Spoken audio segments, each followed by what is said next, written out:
यह कहानी एक छोटे से कस्बे की है, जहां की सबसे पुरानी इमारत काली हवेली के नाम से जानी जाती थी। कहा जाता था कि इस हवेली में कुछ ऐसा है जो हर किसी की जान ले लेता है, जो वहां रात बिताने की हिम्मत करता है। कस्बे में पिछले कुछ महीनों से कुछ अजीब हो रहा था। कई लोग अचानक गायब हो गए थे और उनके शव हवेली के आसपास मिलते थे, जिनकी हालत देखकर लोगों की रूह कांप जाती थी। अमन, एक जिज्ञासु और साहसी युवा जो पत्रकार था, इस रहस्य को सुलझाने की ठान लेता है। उसने कई कहानियां सुनी थीं, लेकिन वह सच जानना चाहता था। एक रात अमन ने अकेले ही काली हवेली में जाने का फैसला किया। उसने अपने साथ एक कैमरा, टॉर्च और कुछ धार्मिक प्रतीक रख लिए, ताकि वह किसी भी अप्रिय स्थिति का सामना कर सके।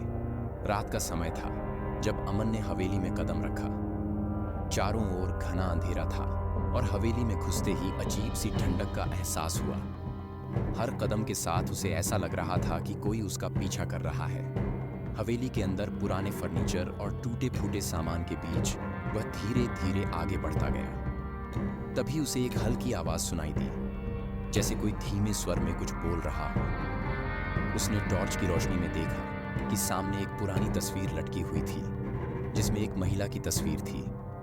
अमन ने सोचा कि यह शायद हवेली के पुराने मालिक की तस्वीर है, लेकिन जब उसने ध्यान से देखा तो उसे लगा कि वह महिला की आंखें उसे घूर रही हैं। अचानक तस्वीर से खून की बूंदें गिरने लगीं। अमन घबरा गया, लेकिन उसने खुद को संभाला और आगे बढ़ा। वह एक बड़े हॉल में पहुंचा, जहां अचानक सारे दरवाजे अपने आप बंद हो गए। हॉल के बीचों बीच एक पुरानी लकड़ी की मेज थी, जिस पर एक लाल रंग की किताब रखी हुई थी।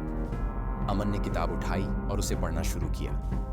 उसमें लिखा था कि इस हवेली का मालिक एक तांत्रिक था, जिसने अमर होने के लिए काले जादू का सहारा लिया था। लेकिन वह जादू उल्टा पड़ गया और तांत्रिक की मौत हो गई। उसकी आत्मा अब इस हवेली में भटक रही थी और जो भी यहाँ आता उसकी जान ले लेती। अमन को अब समझ में आ गया कि यहाँ क्या हो रहा था, लेकिन तब तक बहुत देर हो चुकी थी।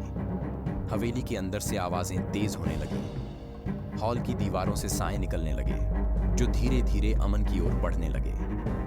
अमन ने अपनी पूरी ताकत लगाकर दरवाजा खोलने की कोशिश की, लेकिन वह दरवाजा टस से मस नहीं हुआ। अचानक एक भयानक चीख के साथ सारे साए अमन के ऊपर टूट पड़े। अगली सुबह जब अमन के दोस्त उसे खोजने हवेली पहुंचे, तो उन्हें वहां अमन का कैमरा मिला, जिसमें आखिरी दृश्य रिकॉर्ड था। कैमरे में अमन की चीखें और वह भयानक साए कैद थे। उसके बाद किसी ने भी काली हवेली की तरफ देखने की हिम्मत नहीं की और वह हमेशा के लिए बंद कर दी गई। लेकिन लोगों का कहना है कि रात के समय अब भी वहां से चीखें सुनाई देती हैं और हवेली के आसपास की हवा में एक अजीब सी ठंडक रहती है, जैसे मौत अब भी वहां मंडरा रही हो। और अगर आप अब भी सांस ले रहे हैं तो इस चैनल को सब्सक्राइब कर दें, वीडियो को लाइक करूं, क्योंकि अगली कहानी और भी खतरनाक होने वाली है।